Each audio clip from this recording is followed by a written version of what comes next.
Hi, Klaudia. Hi, Kitty. How are you? Very, very good, and very, very excited to see you for our 7th burst of happiness, speaking all about purpose. The purpose of this recording is to make an incredible episode. Yes, absolutely. As always, Kitty, as always. Oh, yeah, exactly. I mean, the purpose is always the same and the purpose is always delivered. Absolutely. And the purpose is always also to dare as many people as possible to be happy. So hopefully we'll inspire you in this episode as well. We'll be thinking about how can we create more purpose in our life by applying our strengths, so X factor, saying yes to new opportunities and having zest. So these are of the last series of the letters X, Y and Z, but we have switched up the X a little bit. X being one of the trickiest letters to find a word for. Yes, absolutely. And last time we were recording about Christmas, but because it's not Christmas, we are in the middle of the summer, we thought we will jazz it up a little bit for you. Yeah, X Factor is pretty good. So Kitty, first things first, what on earth is purpose? Well, I think in some ways you could see purpose as like a goal, but I don't think purpose really has an end point. I think your purpose is something that is, if you're thinking about individually, something that drives you and keeps you going, keeps you moving, and it might shift. And so I don't think a purpose has actually got an end goal when you start to go really into it. I think a purpose is a sort of deeper meaning or reason to do the things that have an end goal. So for a business, for example, the goal is to make money for the company, so the company keeps going and going and going.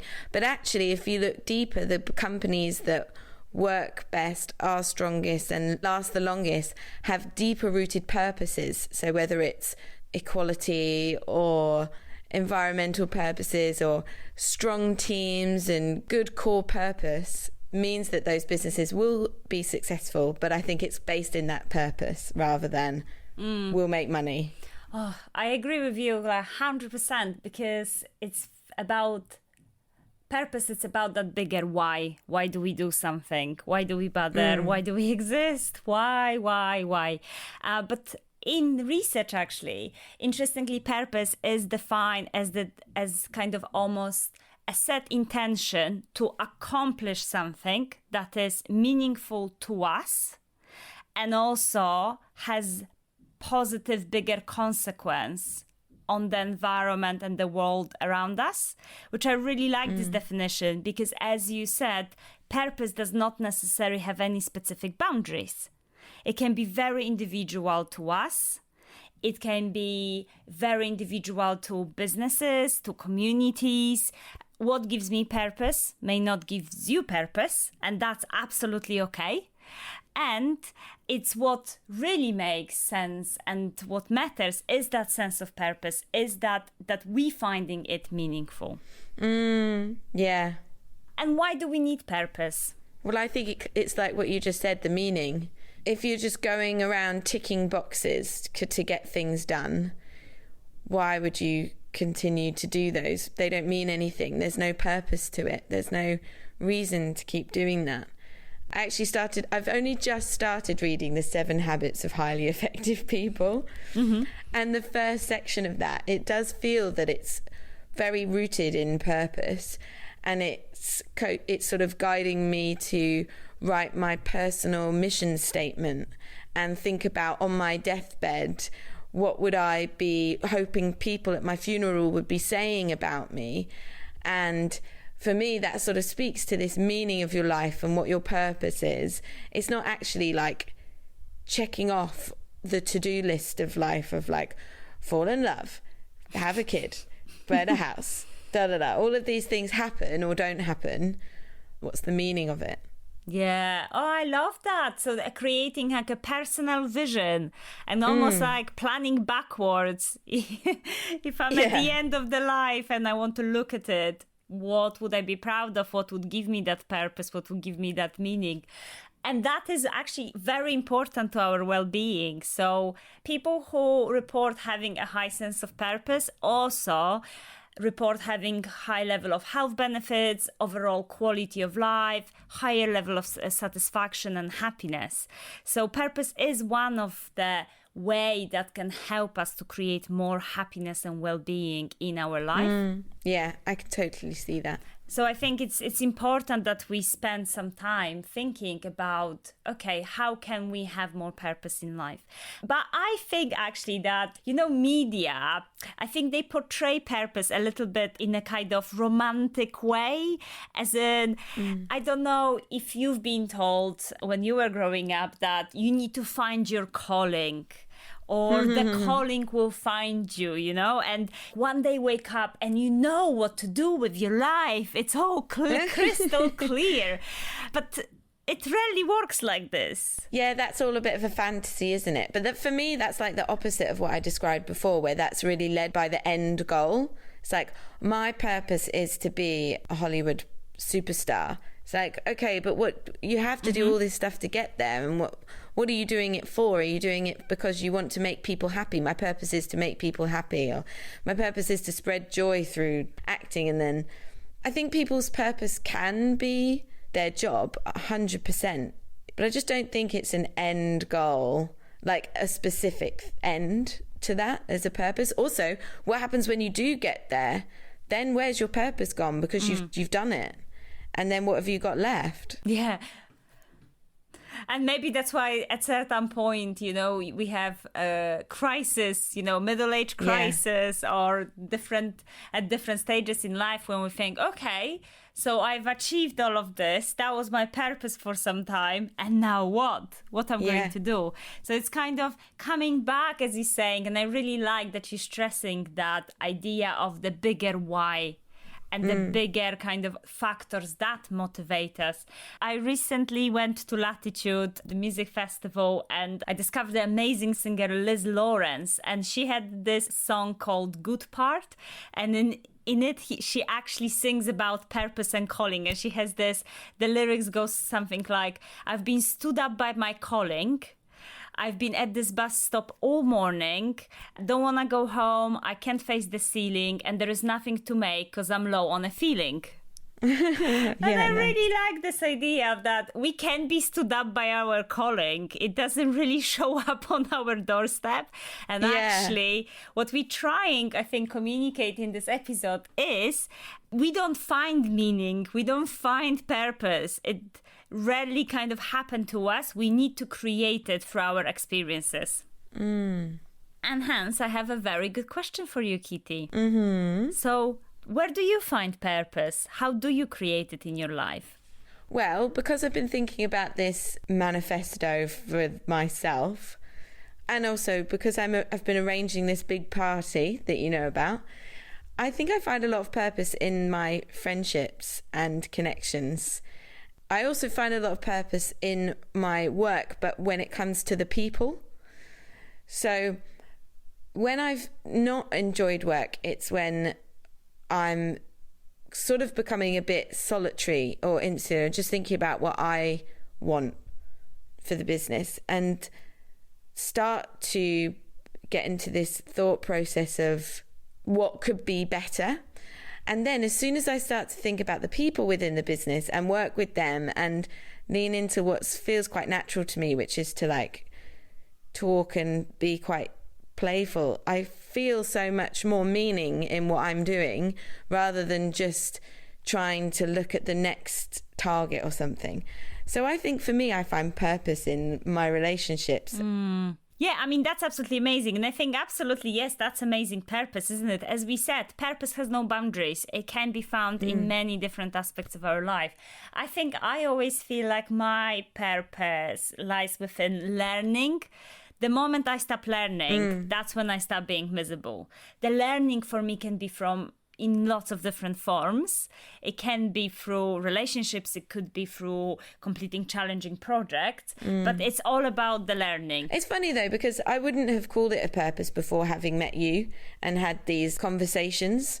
I would never have framed it in that way, and I would never have like considered this difference at all. But it is interesting to kind of distinguish, and also the conversations that bigger businesses are having around their purpose as an organization on the globe, and how environmental issues are becoming ingrained in corporate messaging, and that's becoming their purpose. Some, maybe it's just to say it at first, but hopefully it will get ingrained into like the actual fabric of what businesses and companies are doing as well. So I think it is interesting. Purpose seems to be quite a dominant topic in the world at the moment, I think. Yes, absolutely. And I think it's also sometimes quite difficult to define our purpose because it's easier, I think, taking companies as an example, it's easier for them to say what they produce or what they do and how they do it than explain why they do it in the first place and why is that needed.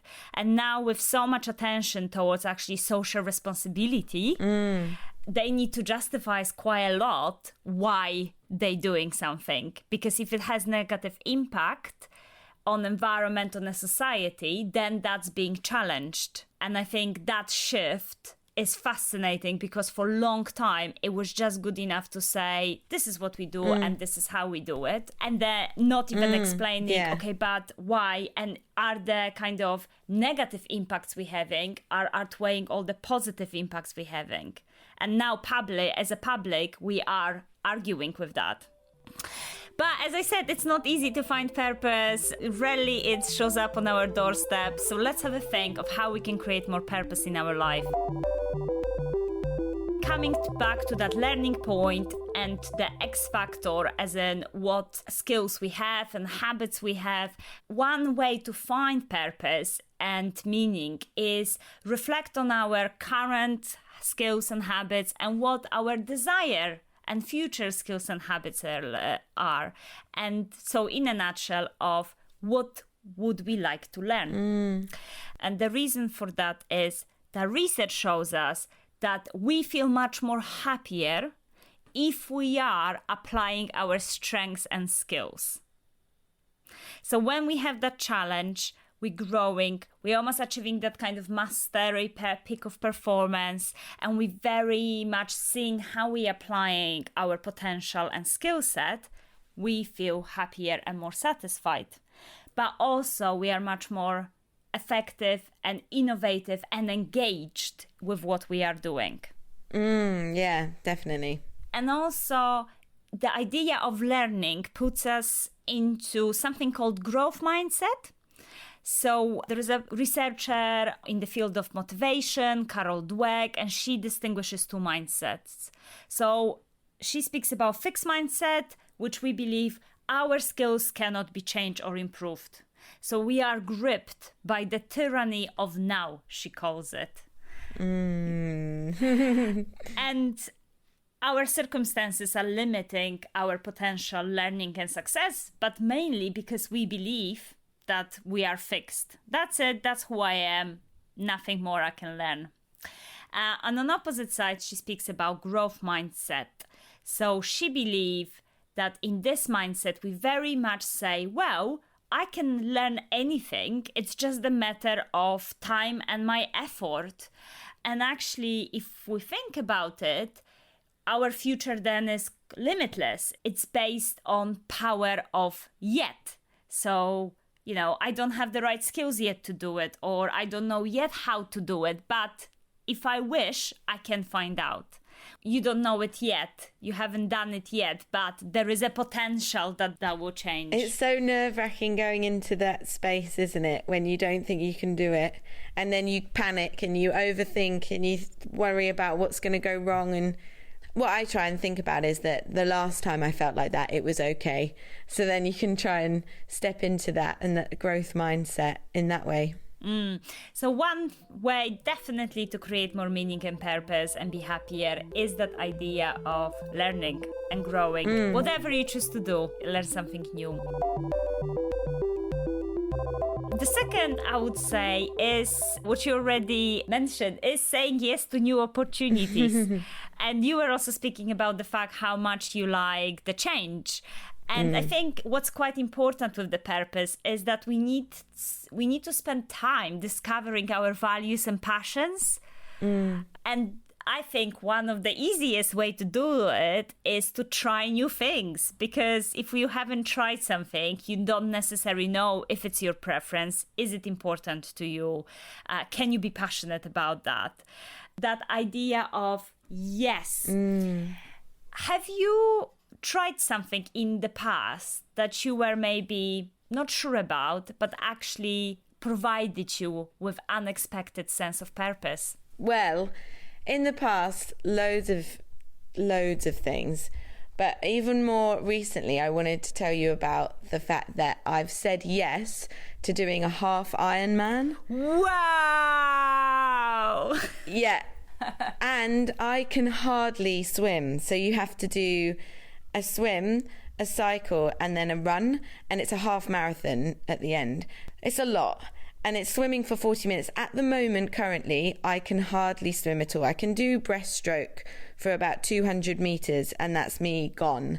And I don't really think I like swimming that much currently, but I love doing all sorts of other exercise, and it feels limiting not to be able to swim and not to be able to say yes to these things.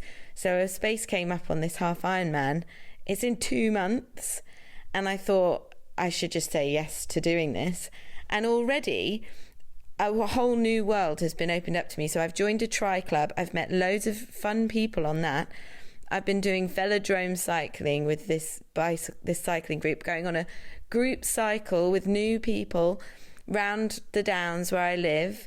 I'm swimming with new people. It's a whole new world, and I've only just got into it, and it's given me a whole new lease of exciting things that are happening. And learning a new skill like swimming does feel quite regressive, or is the word, makes you feel quite young, because you have to learn something from scratch, and that's quite intimidating. But actually the sort of the progress and the joy that is coming from meeting all these new people is really great. So I've said yes to that recently and already seeing great things from it. Oh my God, that sounds absolutely amazing, Kitty. What amazing challenge. And as you said, finding all that purpose, finding all that connections and relationships which you are so passionate about, and also thinking in the power of yet. Well, you don't swim very well yet. Yeah. But you can learn all of that. Just to let you know, on a different topic, we have bins being taken out, and they're so loud right now. It might be that I think this microphone is so sensitive, it is picking up all that movement. But well, I'm sure everyone will be happy to let the bin noise hum over them. We'll use it as a sort of meditative soundscape, hum of the bin lorries. No, Kitty, you're just going to cut it out. Oh, that's amazing. And I was actually thinking that even setting up this podcast was a little bit a journey like that for us. When we were setting up a podcast, it was very much just a small idea of let's have a chat with what makes us happy, because actually we were maybe in a lower point in our life at that moment in time, and actually then we found so much purpose and meaning through doing this, and suddenly it grew to something much bigger when we do dare people to be happy and we provide those practical tools of how to do it. And we find so much meaning in our relationship and purpose of discovering and learning all those new topics. So I think it's quite amazing how we can try something, not really sure about it, and then it becomes this very important part of our life. And this really brings us to that idea of saying yes to new opportunities and not worrying about making perfect decisions, but rather making good enough decisions. This is what we were discussing on the yes episode. Just go for it and make good enough decisions. Yeah, I completely think that's it. So our final suggestions of how to create more purpose in life is to think about our zest. So really think about that energy, feeling invigorated, but also enthusiasm, so having passion of what's in front of us, and really trying to find those zestful activities on a daily basis. few examples from your side of zestful activities that gives you that amazing kick of positive emotions? Well, our regular listeners will be probably bored of me saying this, but gratitudes in the morning and just setting your day up. So it's so hard to get out of bed sometimes. But actually, if you can bring a bit of zest to the morning, like put some music on, have a dance, do some gratitudes and just set the day up, it actually feels so good to me. The gratitudes make a massive difference to my zest for life and seeing all the positive rather than seeing the negative. But also, I do try and keep hobbies and creativity and the fun elements of the day in there.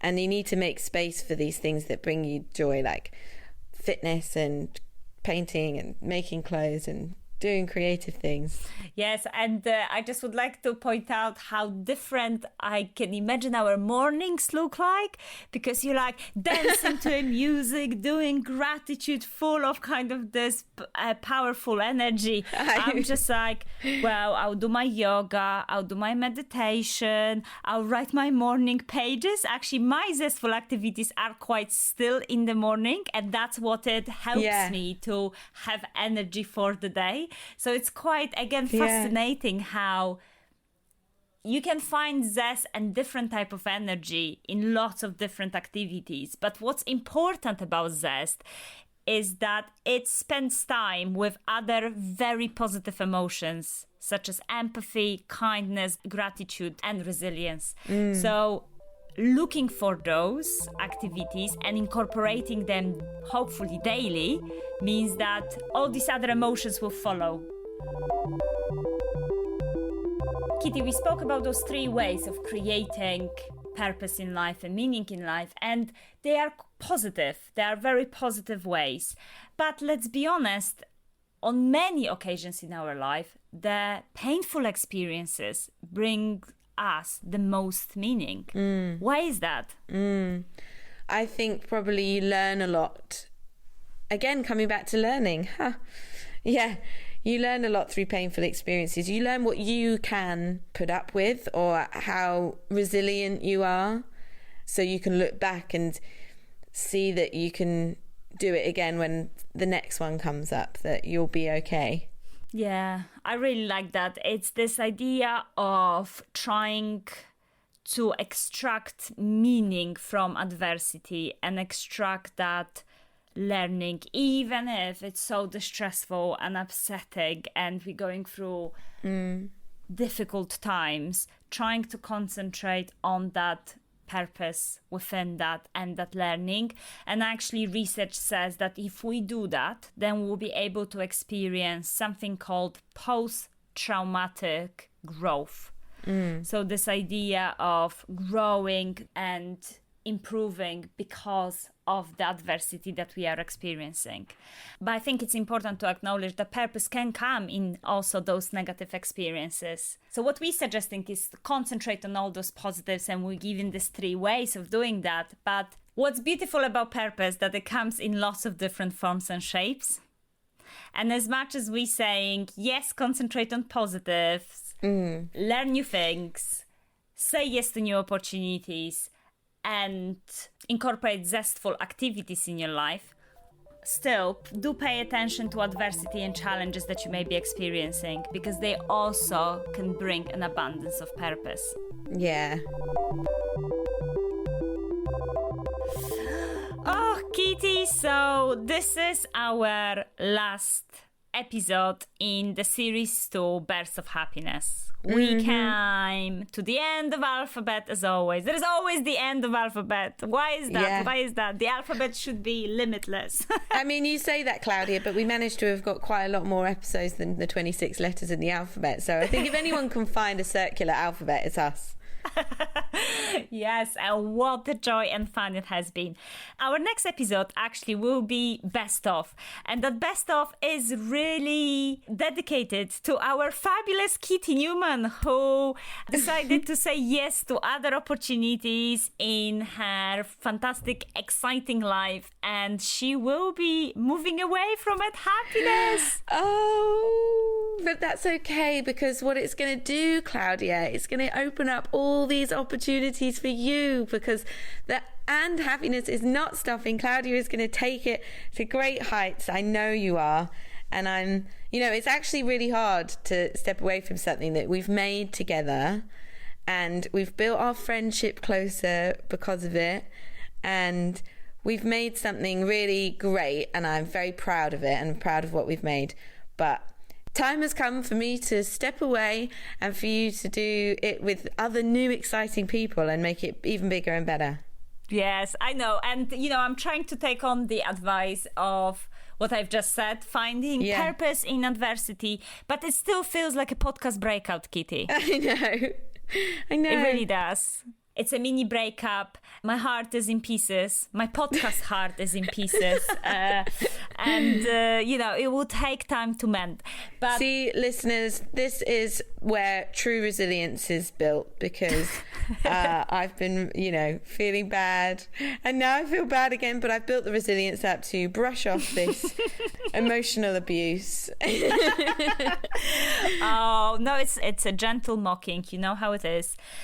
But we love you, Kitty. It was absolutely amazing to be creating this podcast with you.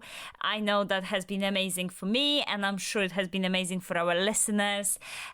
We wish you all the success for the future.